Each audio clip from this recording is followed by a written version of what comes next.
తలుపులను ఏం సాంగ్ రా నాయనా, అసలు మైండ్లో నుంచి పోవట్లేదు. పైసా పైసా అన్నాడు గదనే నిన్ను గన్న నాన్న, ఆఖరికి కురిసేది ఆటన సిక్కల నానా.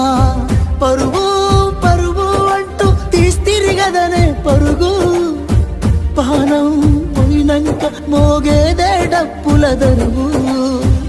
ఉండదనికే హాని పిల్ల పాపాలతోని, హాయిగా బతుకేను వందేళ్ళు. నువ్వు పూలు అల్లుకొని పోతున్నవే అత్తగారింటికి, నీ పూలు జల్లుకొని పోతున్ననే కాలే కాటికి. నువ్వు పూలు అల్లుకొని పోతున్నవే